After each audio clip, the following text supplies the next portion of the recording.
There's an old saying that the people we love the most have the greatest power to hurt us. We place our trust in parents, partners, friends, and family because they're supposed to be the ones to keep us safe. But sometimes the greatest danger isn't a stranger lurking in the shadows, it's someone already standing right beside you.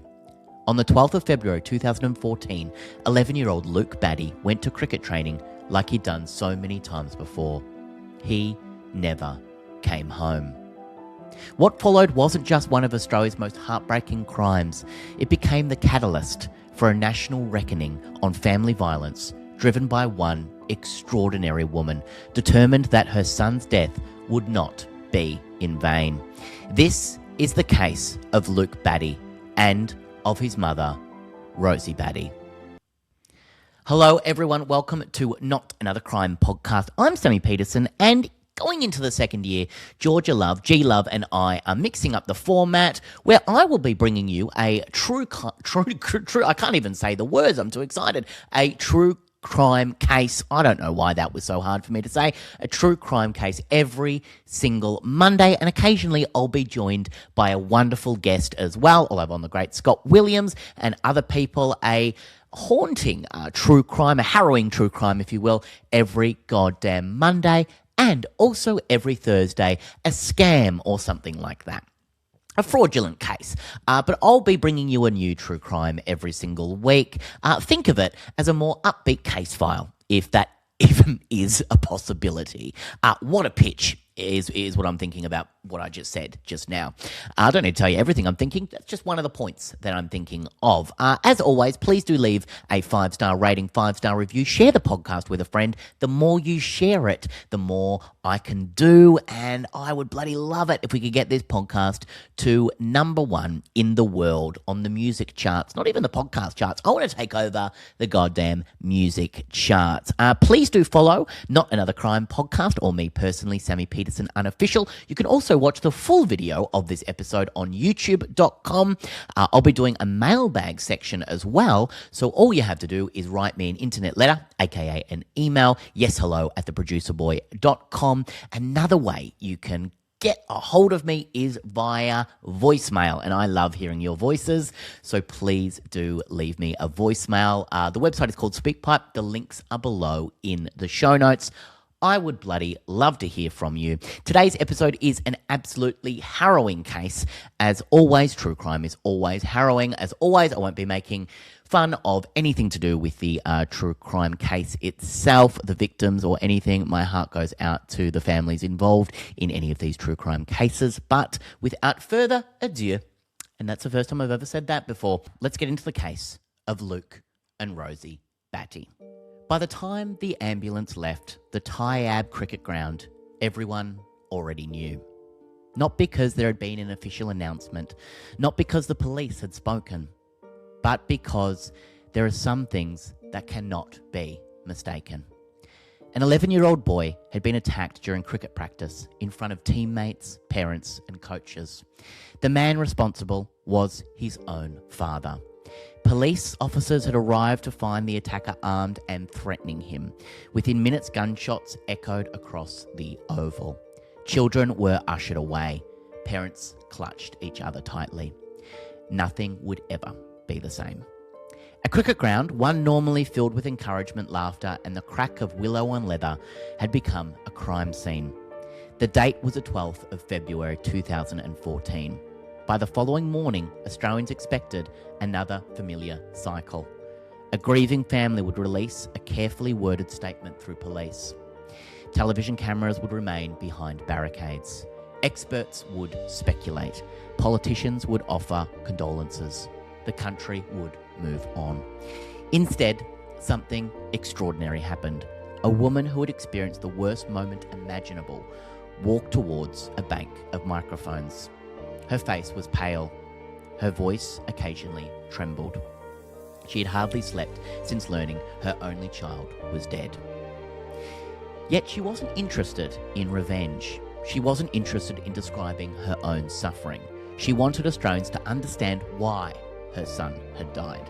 Speaking to reporters, this mother, who had already endured the worst you could possibly imagine, refused to allow the murder to be treated as an isolated tragedy. Instead, she named it family violence. She explained that what had happened to Luke was not a random act of madness. It was the endpoint of years of intimidation, fear, coercion, and escalating abuse. She challenged the country's assumptions about who experiences domestic violence, telling Australians on ABC News, family violence happens to anybody, no matter how nice your house is, no matter how intelligent you are. It was a sentence that would soon echo all around Australia. For decades, domestic violence had often been spoken about quietly, if at all. The mother and victim made it impossible to ignore. Over the following months and years, she would become one of Australia's most influential advocates, forcing governments, police, sporting organisations and ordinary Australians to confront uncomfortable truths about coercive control and the way institutions respond to victims. Her campaigning would help reshape the national conversation and continue to significant reforms in family violence policy and awareness. But before she became an advocate, before she became Australian of the Year, before she stood on stages addressing prime ministers and packed auditoriums, she was first and foremost a mother. A mother who believed she had done everything she could to protect her son. This is the truly harrowing case of Luke and Rosie Batty. Chapter 1, The Boy Everyone Loved. Now, hearing this story, this horrible case, I wanted to make this the first chapter because I think Luke's story and who Luke was before this horrible crime, he was just, the way they described him was just so beautiful, and I wanted the first chapter to be called The Boy Everyone Loved. And I know what you're thinking. Is this about you, the boy who everyone loved? No, it's not about me, okay? Just relax. Long before Australia, and in fact the world, knew his name, Luke Batty was simply Lukey. Friends knew him as funny, curious, sensitive. The kind of child who would happily disappear into a game completely absorbed in cricket or ask surprisingly thoughtful questions that seemed beyond his years. He loved sport, and in particular, cricket. Okay, this is definitely not me. Cricket quickly became one of the centerpieces of his life. The Tyab Cricket Club on Victoria's Mornington Peninsula became somewhere he felt safe. I have to stop myself every time I see the word peninsula to say insular peninsula, because if you've listened to The Teacher's Pet, oh my word, he loved saying that. Training nights meant friends, routine, and a game he genuinely adored. Adults around the club knew him as polite, easygoing, always ready with a smile. To Rosie, he was everything. He was her world. As an only child, Luke became the centre of her world. I improvised the last bit and I didn't read on. I just said the same thing twice. Years later, she would describe him as a quirky, kind, and deeply empathetic boy who worried about other people even when he was struggling himself. Yet beneath the ordinary rhythms of school lunches, cricket training, and homework, another story had been unfolding. A story few outside the family fully understood. Because Luke's father, Greg Anderson, had become increasingly unpredictable, controlling, and increasingly dangerous. Rosie Batty had not imagined her life would become a national story of heartbreak. Born in England in 1962, she immigrated to Australia after first backpacking in the 1980s, eventually settling permanently and building a life in Victoria. Don't worry how I said permanently. Don't worry about that. I'm not going back. Those who knew her described her as fiercely independent, capable, and hard-working. Rosie was sadly no stranger to loss. She had already endured profound loss before Luke was ever born. When she later reflected on her childhood, Rosie spoke about losing her mother at the age of just 6. I can't even imagine. Her brother was 4 and her youngest brother was only 12 months. This was an experience that taught her to suppress emotion and simply keep moving. She has said that this had a huge effect on her and her brothers. It wasn't until Rosie was in her 40s that she began to really understand trauma and attachment disorders. Back then, children were protected by not being involved. The children didn't attend the funeral and were told at a later date that their mother had passed. Isn't that horrendous? Like, I mean, a very big sign of the times, maybe. I don't even know. I wasn't in those times. But I imagine that would be just like the family not passing that on, that their mum had died. I mean, how do you even explain it? But that is such a traumatic thing. The resilience, thank you so much for letting me say that, would become both her greatest strength and at times an enormous burden. Rosie later said the pain of loss seems greater than being prepared to have the experience of love. Rosie didn't want to get married super young. Her parents were married around the age of 28, which I heard in a report of the Times, I'll say of the Times again, that was actually considered quite late around that time to get married at 28, which it was just a regular thing to get married, like, you know, in your early 20s at the latest.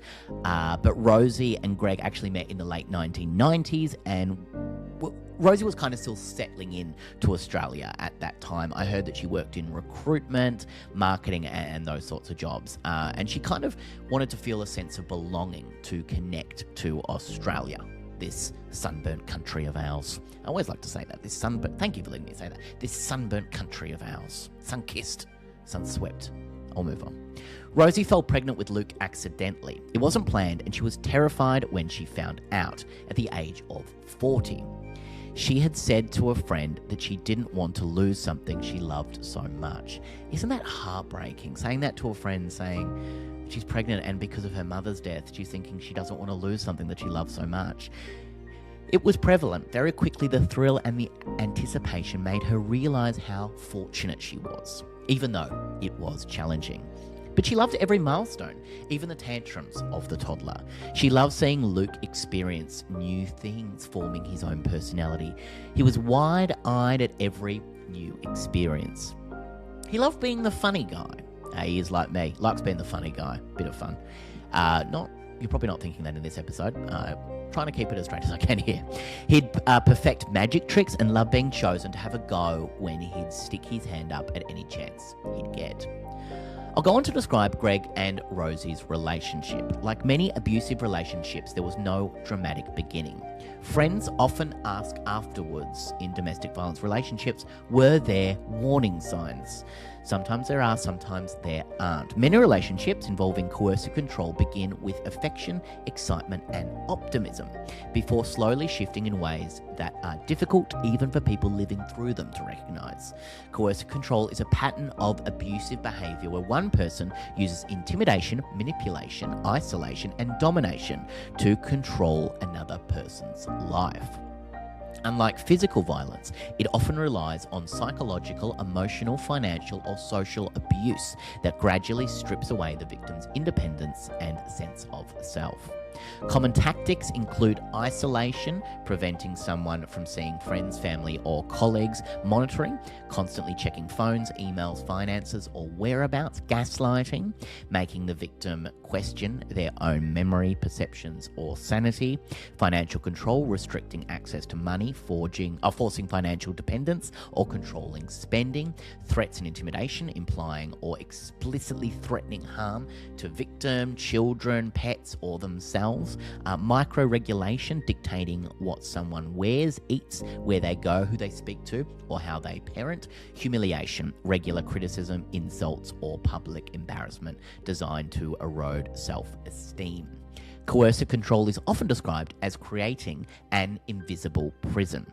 Each individual act may seem minor in isolation, but together they form a sustained campaign of domination that can leave victims feeling trapped even without physical violence. Research has shown that coercive control is a strong predicator of serious domestic violence and homicide. For that reason, several countries and jurisdictions, including parts of Australia, this sunburnt country of ours, have introduced specific laws recognising coercive control as a form of domestic abuse, and it absolutely is, even where physical assault has not occurred. The key feature isn't a single incident. It's the ongoing pattern of behaviour aimed at taking away another person's autonomy, freedom, and ability to make their own choices. Now, I thought that I should put that in there just as an explanation of coercive control, because I feel like the word is used, well, they're words, aren't they? Two words, I guess. used quite a lot, but something that I don't think you often hear a full explanation of it, and it just kind of helps to build what Rosie was going through at that time. Probably didn't need that huge explainer. Anyway, I'll move on. Rosie would later explain that the behaviour escalated with Greg over time. What began as volatility, gradually I wrote this myself, and I didn't think about pronouncing some of these words, whatever. What began as volatility gradually became intimidation, followed by threats and master manipulation. It was the gradual erosion of safety. One of the enduring myths surrounding domestic violence is the idea that leaving ends the danger. Research consistently shows the opposite can be true. The period after separation is frequently one of the highest risk times for serious violence because an abusive partner may perceive the loss of control as intolerable. Rosie did leave. She in fact separated from Greg Anderson and she sought legal protections. She tried to establish boundaries while still finding it important that Greg saw his son. And this is something that quite often comes up, that she found it very important for Greg to still have a relationship with Luke and vice versa. According to ABC News, Rosie repeatedly sought help from authorities as his behaviour became more concerning. But leaving did not end his involvement. After all, they shared a son. Like thousands of separated parents, they remain connected through custody arrangements. Rosie would later say she believed she was doing everything the system expected of her. If there were threats, she documented them. If there were incidents, she reported them. If there were legal options, she pursued them. Yet despite repeated warning signs, she was left feeling that no single agency ever saw the entire picture. Different parts of the system held fragments of information, but there was kind of insufficient, coordination to appreciate the escalating risk. Those systematic issues later became a central focus of the coronial inquest. Years afterwards, she reflected that some intervention might have altered the course of events, or at least made the danger clearer. Chapter 2. Luke Between Two Worlds. For children living with family violence, life can become an exercise in adaptation. One house moving, then another, one version of normal, then another. Luke loved both of his parents. That really can be difficult for outsiders to understand, and something that Rosie has often spoken about. Children often maintain strong emotional bonds with a parent even when that parent behaves in frightening or harmful ways. Rosie never wanted Luke to feel responsible for adult conflict. She tried to preserve as much normality as possible. School, friends, cricket, birthdays, sleepovers. Like countless parents navigating difficult separations, she wanted him to have a childhood that wasn't defined by court dates and conflict. But children notice more than adults realise. Later, Rosie spoke movingly about Luke's sensitivity and how deeply he worried about her well-being. Rosie told reporters, "Luke was a little boy in a growing body that felt pain and sadness and fear for his mum, and he always believed he would be safe with his dad." God, that is just heartbreaking, knowing what comes. Those words remain among the most heartbreaking observations that she ever shared. I just again I wrote exactly what I said. I have the same opinions as myself. Because they captured the impossible contradiction. Luke feared for his mother, yet he still trusted his father. In hindsight, every major tragedy appears surrounded by warning signs. The difficult question is whether those signs looked as obvious beforehand. Greg Anderson's behaviour had become increasingly erratic. Police had dealt with him on multiple occasions. Intervention orders had been issued. Authorities were aware of ongoing concerns. By early 2014, Greg also had several outstanding warrants that Rosie did not know existed. Yet, life continued. It had to. School resumed. Cricket training continued. Like so many victim survivors, Rosie found herself trying to manage risk rather than eliminate it. avoid certain situations, keep communication brief, hoping things would soon calm down. Hope today wasn't the day everything spiraled. Hope. It is a word that Rosie would later reclaim in the title of her memoir, reflecting on the long path through grief and advocacy. At the beginning of 2014, however, hope meant something much simpler. It meant getting through another week, keeping her Luke safe, believing that tomorrow would look much like today. She would never have imagined that within weeks, her son's cricket training would become the setting for one of Australia's most confronting acts of family violence. The final weeks. In the weeks before Luke Batty was killed, life continued at a rhythm that, from the outside, appeared almost ordinary. Luke went to school, he played cricket, and Rosie worked her job. There were school lunches to prepare, uniforms to wash, and the 1,000 small tasks that kept up everyday family life. But ordinary had become a fragile concept. Greg Anderson remained an unpredictable presence.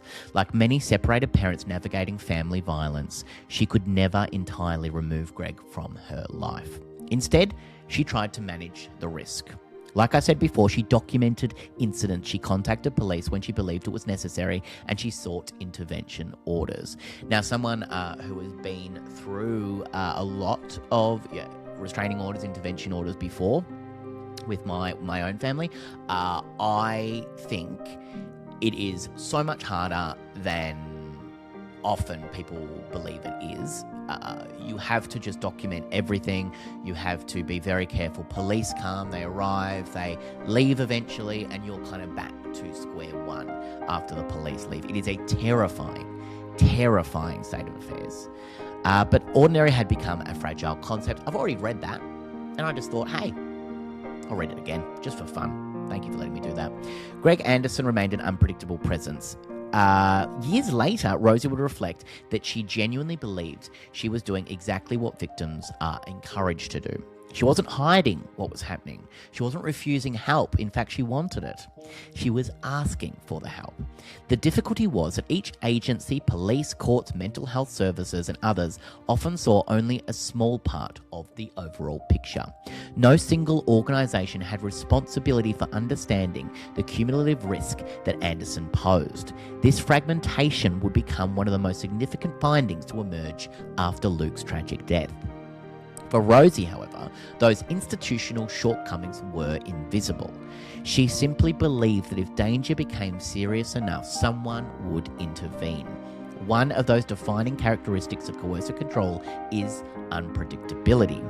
Victim survivors often describe living in a permanent state of vigilance, not because violence is constant, but because they never know when it might occur. That uncertainty changes everything. You begin choosing routes home. You avoid certain places. You think carefully before answering the phone. You replay conversations, wondering whether an innocent comment might trigger another confrontation.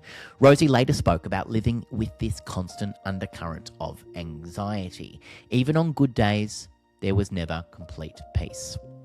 There was always the possibility that something would happen.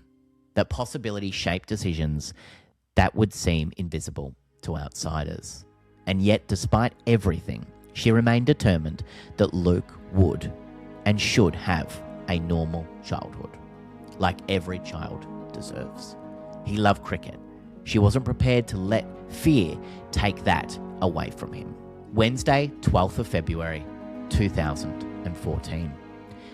It was a warm Wednesday evening on Victoria's Mornington Peninsula, again, the Insular Peninsula. Training had begun at Tyab Cricket Ground. Children laughed between drills. Parents stood chatting on the sidelines. Coaches organised batting rotations. There was nothing to suggest that this evening would become one of the most significant days in Australia's modern history. Greg Anderson arrived at the ground. His presence was not entirely unexpected. Parents attend children's sporting events all the time. Separated parents frequently do the same. To many people present, he was simply Luke's father. And Rosie was there too. Like countless other parents, she was watching her son train. For a while, nothing appeared to be unusual. Luke joined his teammates, cricket balls thudded into gloves. The evening unfolded as it always had, until it didn't. What happened next unfolded with terrifying speed. Luke hadn't seen his dad for a few weeks. His mum had taken him to the UK. His mum had taken him to the UK on a holiday.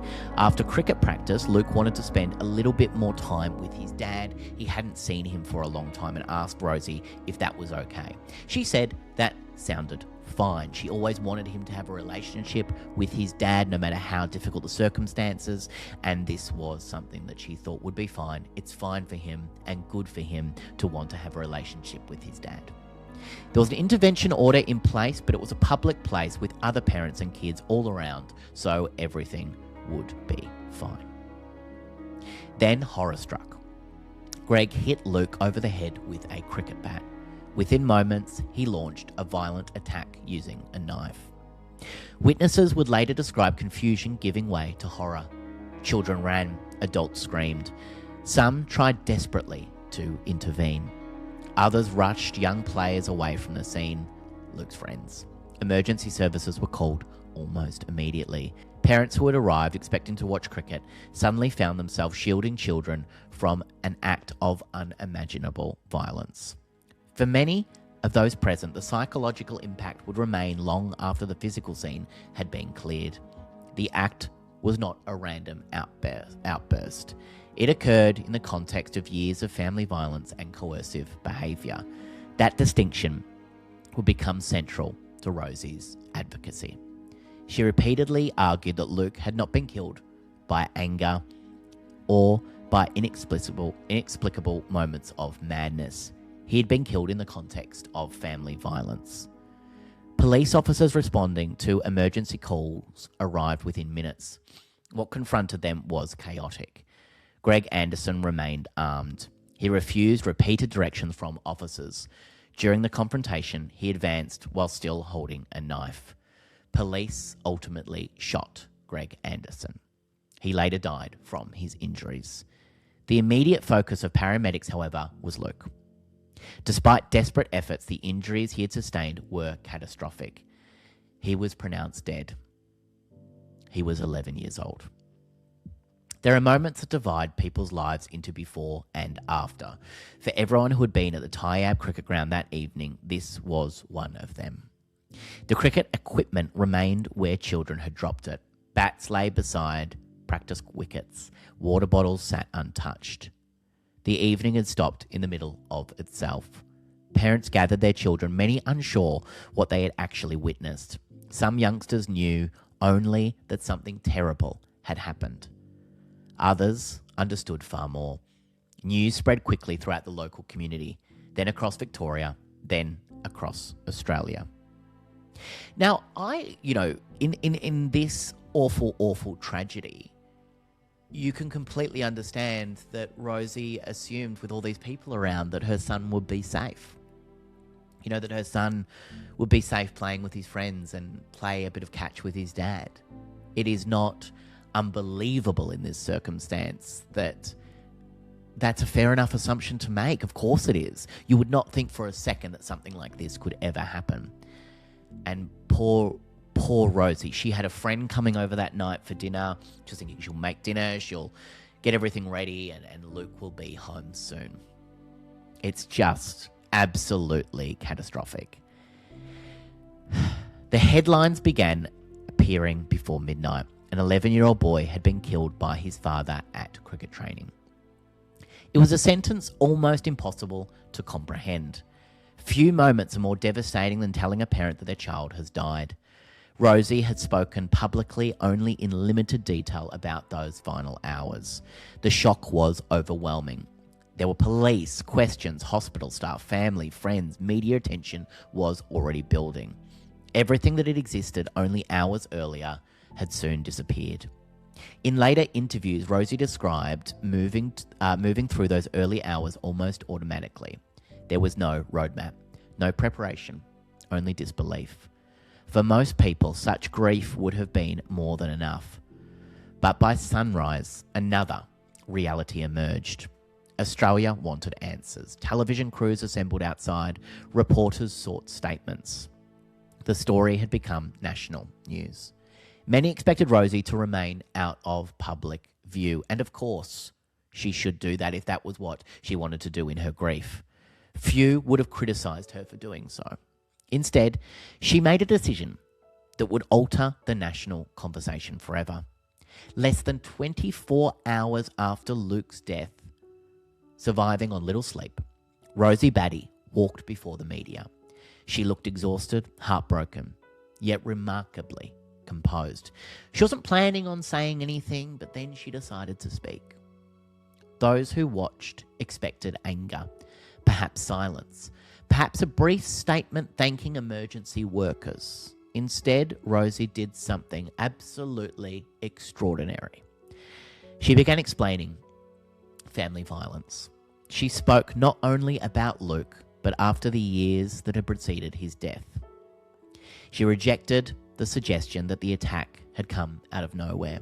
She spoke about fear, about control, about escalation. And she urged Australians to recognise that domestic and family violence could affect anyone. She said, "Family violence happens to anybody, no matter how nice your house is, no matter how intelligent you are." It was an arresting statement because it challenged a deeply entrenched misconception. For years, many Australians had viewed domestic violence as something that happened somewhere else, to other families, in other suburbs, under different circumstances. Rosie Batty dismantled that assumption in a single sentence.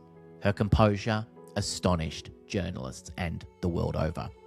Many later reflected that they had expected to interview a grieving mother.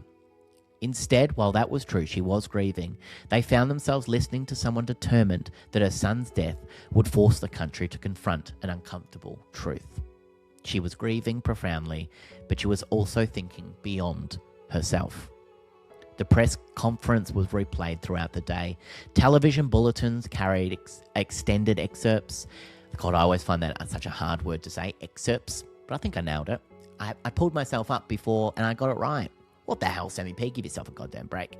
Radio stations discussed her words. Newspapers quoted them on front pages. Australians who had rarely spoken openly about family violence began doing exactly that. Advocates who had spent years trying to draw attention to coercive control recognised that something significant had shifted. Rosie had given the issue a face. Not as an abstract statistic, not as a policy problem, but as she lived the experience of a mother whose child had been murdered. She refused to allow Luke's death to be described as a family tragedy. To Rosie, those words suggested inevitability.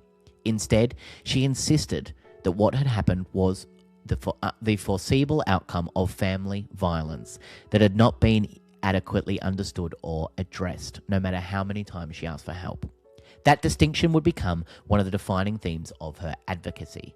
Most people who endure unimaginable loss understandably retreat from public life. Rosie Batty chose a different path. She feared that if she stayed silent, Luke's death would become just another headline. Years later, she would explain that speaking publicly gave meaning to a loss that otherwise felt impossible to bear. My God, that's going to make me cry. Holy hell. Every interview, every speech, every conversation. Each one was another opportunity to ensure that another family might avoid the same outcome. She would later write that advocacy did not lessen her grief. Of course it didn't. It simply gave her somewhere to place it. The morning after Luke's death, Rosie Batty had spoken with a clarity that left much of Australia stunned. In the days that followed, that shock did not subside. It deepened. Flowers began appearing outside the Tyab Cricket Club. Cricket bats, handwritten notes, and children's drawings were laid gently against fences. Complete strangers travelled to Mornington Peninsula simply to pay their respects. Across Australia, people who had never met Luke felt they somehow knew him through the stories that Rosie told. One message appeared again and again. "I'm so sorry." Another appeared almost as often. "How could this happen?" That question would haunt every investigation that followed. Because the murder of Luke Batty was not simply about one violent act on one February evening. It was about everything that had happened before. As journalists began piecing together the history between Rosie and Greg Anderson, a troubling picture emerged. And I will pull myself up on that. The history between Rosie Batty and Greg Anderson, they were not married. A troubling picture emerged. There had been repeated contact with police. There had been intervention orders. There had been reports of threatening behaviour. There had been concerns raised over a number of years. No single event viewed in isolation necessarily foretold what would happen. But taken together, they painted a picture of escalating risk, of fear, of an unsafe home. Rosie never claimed that predicting the future was easy. What she questioned was whether the system had appreciated the pattern. Years later, she reflected there had been so many opportunities for authorities to recognise how dangerous Greg Anderson had become. Her criticism was never directed at one individual police officer or one magistrate. Instead, she argued that Australia's response to family violence was fragmented. Each organisation saw a chapter. Nobody was reading the whole book. That observation would become one of the defining lessons of Luke's case. Rosie quickly realised something unexpected. People wanted to understand her. They wanted to know how an educated, articulate, capable woman would have remained connected to a man who frightened her. The question often wasn't asked directly, but it lingered beneath interviews, in the pauses. Why didn't you stop him? Why didn't you leave? Why was Luke still seeing his father? Rosie answered those questions repeatedly, not because she believed she owed anyone an explanation, and she did not, but because she recognised that countless other victim survivors were silently hearing the same accusations levelled at them. She explained that she had left. She had ended the relationship years earlier. She had sought legal protection. She had reported incidents time and time again. She had to follow the advice she was given. She had no other choice. Yet family violence doesn't necessarily end when a relationship ends. For parents who share children, separation often means years of continued contact. School events, phone calls, court hearings, changeovers, permission slips, birthdays. The relationship ends, but the connection doesn't. That distinction, Rosie argued, was poorly understood by the public. Rosie later said this: Luke's father had done a monstrous thing, but he wasn't a monster. So how do we comprehend and even begin to understand how a father that loves his son is capable of brutally murdering his son?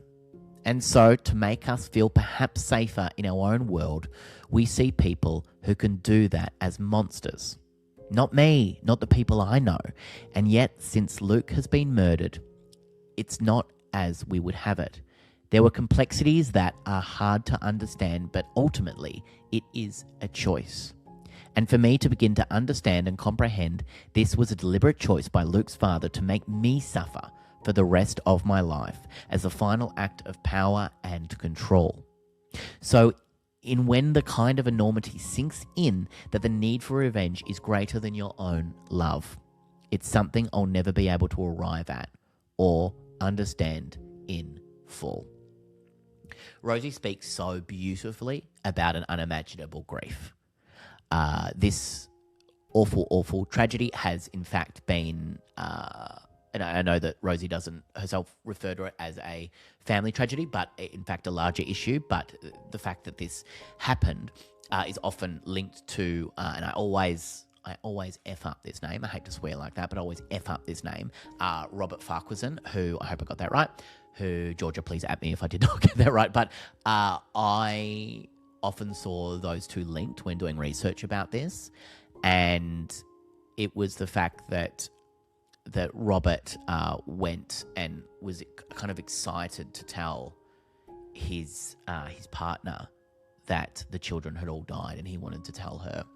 And it's just such an awful case. And looking at this, you're like, it is, for me, I'm like, how do you walk away from this saying, I don't want you to think he was a monster?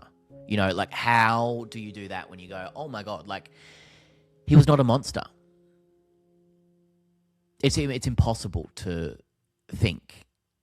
I know that I wouldn't be able to, if this happened to me, I would not be able to say that the person who killed my child was not a monster.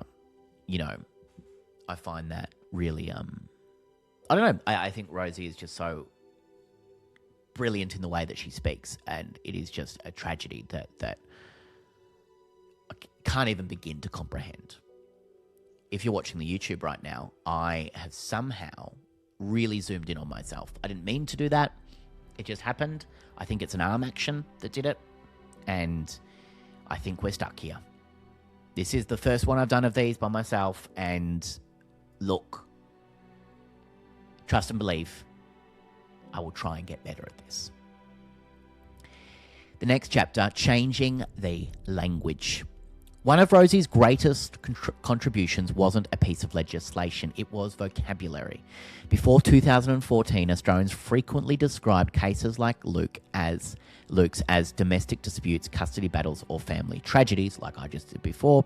Rosie challenged every one of those descriptions. A dispute suggests two equal participants. Family violence is not, in fact, a dispute. It is an abuse of power. A custody battle suggests parents arguing over children. Luke's murder was not about parenting. It was about coercive control. A tragedy suggests inevitability. Nailed it. Forget the first go at it. Rosie believed Luke's death was preventable. Words matter because they shape how people think. Again and again, she urged Australians to stop softening violence with language that disguised its reality. Over time, newsrooms, politicians and police increasingly adopted the terminology she, in fact, championed. It was of the earliest signs that public understanding was beginning to shift. While Australia was grappling with grief, investigators were gathering evidence. Detectives interviewed witnesses. Forensic specialists examined the crime scene. Police reconstructed Anderson's movements before he arrived at Tayab Cricket Ground. The purpose was not to determine whether he had killed Luke. The fact was tragically clear. Instead, investigators sought to understand how events had unfolded and whether there had been opportunities for intervention beforehand. Those questions would later become central to the Coroner's Court of Victoria. Unlike a criminal trial, the coronial process was not about establishing guilt. Greg Anderson had died at the scene. Instead, the inquest sought to answer broader questions. What happened? Why did it happen? Could similar deaths, in fact, be prevented? Those are among the most important functions of a coroner. Not punishment, but in fact prevention. As public attention intensified, Rosie returned to a home that no longer contained her son's laughter. His bedroom remained. His clothes, his cricket gear, his school books. The ordinary objects of childhood suddenly became impossible reminders. Grief experts often speak about secondary loss. Not only the person, but in fact losing the future. Rosie wasn't only mourning the 11-year-old Luke. She was mourning the teenager he would never become. The young man who would never finish school, never learn to drive, never fall in love, never become an adult. She has spoken movingly about how grief doesn't remain static. It becomes change, and it changes shape. Some days it is overwhelming. Others it sits quietly in the background before unexpectedly returning. Years later, she wrote that grief isn't something you get over. You learn to carry it. Something remarkable began happening around Australia. Women started telling their stories. Radio stations received calls from victim survivors.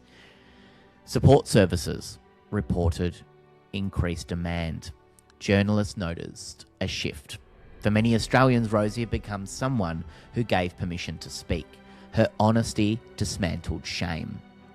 Domestic violence had long been surrounded by silence. Victims feared they wouldn't be believed, or that they would be blamed, or that leaving would somehow make things worse. They do say that the worst time is in fact when they leave. Rosie refused to accept that silence. She repeatedly reminded audiences that abuse can occur in any postcode, among any profession, within any family.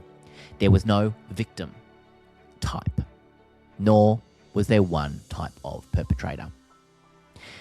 I will try not to use the word nor when I'm writing this so much. I thought it was good to put in there. This message resonated because it challenged comfortable assumptions. Family violence wasn't happening somewhere else. It was happening next door. Rosie never sought public office. She wasn't a career campaigner. She had no communication team, no political ambitions. She often admitted that she still saw herself as Luke's mum. In fact, I heard an interview with her, and I'll put some links below actually. And I do mean that when I say that. Sammy, when you're editing this, put links below, please, for goodness sake. Don't make me in a future episode have a go at you for not doing that.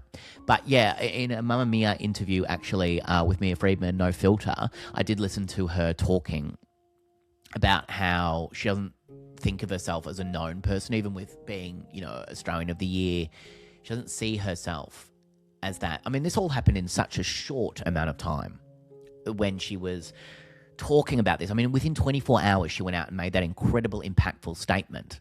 I don't know how she did that, but she did that. And then she went out and started speaking to us and talking, and she never saw herself as anyone that people knew. She just saw herself as someone that was Luke's mum and wanted to be someone who encouraged change.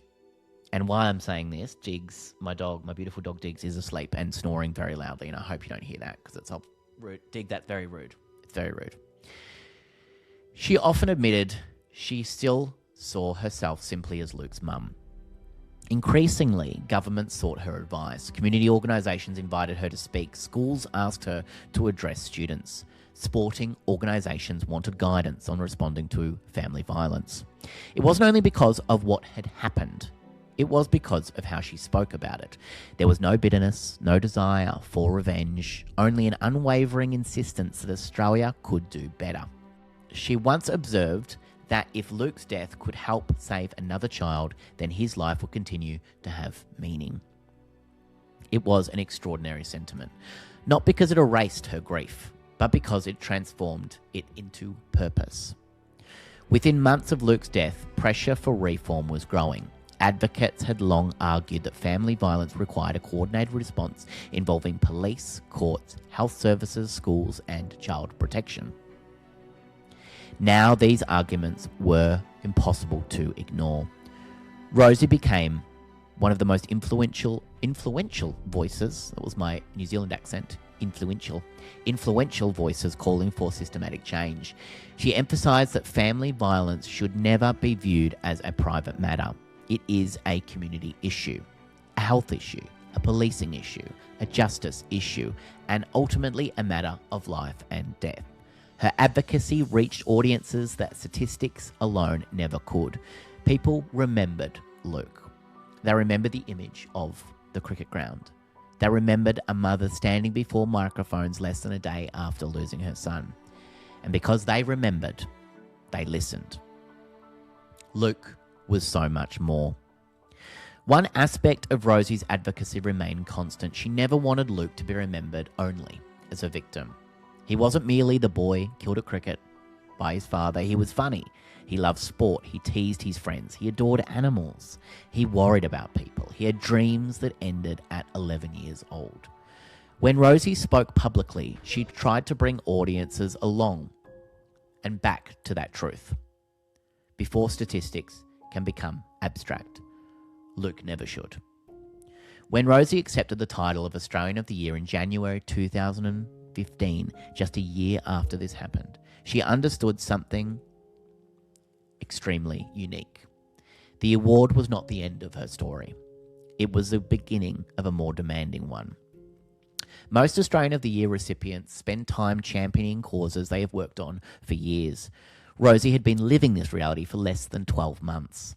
She had not asked to become an advocate. She had become one because the circumstances of Luke's deaths demanded a response. Every speech she gave began from the same place. Not politics, not policy, Luke. She often reminded people that before she was a campaigner, she was simply a mother who had lost her son.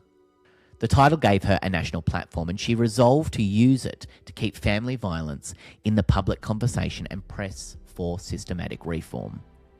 For decades, family violence had often been spoken about quietly. When it appeared in the news, it was frequently described as domestic dispute or a family tragedy, and Rosie challenged that language wherever she went. A tragedy, she argued, sounds unavoidable. Family violence is not. It involves choices made by perpetrators and systems that must respond effectively to escalating risk. Her message resonated because it was both deeply personal and remarkably measured. She rarely spoke with anger. Instead, she spoke with a defined persistence. She repeated the same core ideas so often that they became part of Australia's public vocabulary. Family violence can happen to anyone. Children are victims too. Leaving a relationship does not necessarily end the danger. And prevention requires more than asking victims to protect themselves. Those messages reached audiences far beyond traditional advocacy circles. And she was addressing so many people. Only days after Rosie was named Australian of the Year, the newly elected Victorian government announced the Royal Commission into Family Violence. The commission was established to examine how Victoria responded to family violence and how that response could be improved. Rosie did not claim credit for its creation, but few doubted that Luke's death and her extraordinary advocacy had transformed the public appetite for reform. For months, the Royal Commission heard from victim survivors, police, magistrates, academics, frontline workers, and community organisations. Many of the themes echoed what Rosie had already been saying. Risk needed to be understood across agencies. They needed to talk to each other. Information had to be shared more effectively. Children required greater protection. Frontline workers needed better training. Family violence could no longer be treated as a public issue. When the Commission delivered its landmark report in 2016, it made 227 recommendations for reform across policy, justice, policing, housing, health, education, and support services. It became one of the most comprehensive examinations of family violence ever undertaken in Australia. For Rosie, the report represented something important, not closure. There would never be closure. Her son was gone. Her life had changed forever. This was evidence that governments were beginning to listen. Rosie established the Luke Batty Foundation. Its purpose reflected the promise she had made to herself after Luke's death, that his life would continue to make a difference. The foundation focused on improving understanding of family violence, supporting victim survivors, and encouraging practical community action. One of its best-known initiatives was the Never Alone campaign. The campaign encouraged Australians to stand beside people experiencing family violence rather than leaving them isolated by shame or by silence. Its message was deliberately simple. Support matters, listening matters, believing people matters. Rosie understood that governments could change laws, but communities also had to change attitudes and perception. The foundation became one of those translating Luke's legacy into practical action. From the outside, Rosie appeared tireless. She was constantly travelling, speaking, meeting with ministers, giving interviews, attending conferences. Behind the public schedule was a private reality. Every appearance required her to revisit the darkest chapter of her life. She often said that people saw the speeches. They did not see the hotel room afterwards, or the flights home, or the moments when she returned to a quiet house where Luke was no longer waiting. In a later reflection, marking 10 years since Luke's death, Rosie spoke candidly about the burden. Not a day goes by when I don't think about Luke. No awards, no applause, and no accolades will bring him back to me. It was a reminder that public recognition had never replaced private grief. The advocacy gave her purpose. It did not erase the loss. As Rosie travelled around Australia, people began approaching her almost after every event. Some had lived with violence for years, decades. Others had only recently recognised their own experiences as abuse. Many had never told another soul. They wanted to tell Rosie. She later described receiving thousands of letters, emails and conversations from victim survivors. Again and again she heard similar themes. I don't think anyone will believe me. I thought it would only happen to people unlike me. I don't realise coercive control, and I didn't realise that it was abuse. Those conversations reinforced her belief that changing public understanding could change lives. The challenge was not responding after violence occurred. It was recognising it much earlier. One of Rosie's most significant achievements cannot be measured. It wasn't law or a government program, it was a cultural shift. Within only a few years, Australians had begun speaking differently about family violence, and that was because of one very courageous person. As former Victorian Police Commissioner Ken Lay observed, she had placed family violence firmly on the national agenda. A decade after Luke's death, Rosie published her memoir, Hope. The title surprised some readers. Hope can seem like an unusual word from someone who had experienced such profound loss. For Rosie, however, hope was not optimism that the past could change. It was belief that the future could. In interviews surrounding the memoir's release, she reflected that while grief remained a permanent part of her life, she had also found purpose, connection, and moments of joy, that these emotions could in fact coexist. She continued to honour Luke in everything that she did, while acknowledging that the work of preventing family violence remained unfinished. Whenever audiences applauded her courage, she gently redirected them. This wasn't about her, it was about Luke, and about the thousands of children and families whose names Australia would never learn. Rosie's world had been turned upside down. She channeled her grief and turned to cigarettes and alcohol to again numb the pain time and time again. I've heard Rosie speak about friends being there at the start, but of course, over time, everyone has to move on with their own lives, continue their lives, and of course, this made her feel really isolated. Friends weren't calling as much anymore, and she felt more alone than ever. People assumed she was extremely busy with her latest speaking engagements, but she felt alone. She felt isolated and forgotten. Rosie describes the trauma as isolating. Here she now was someone who had a strange celebrity status thrust upon her because her son had been murdered.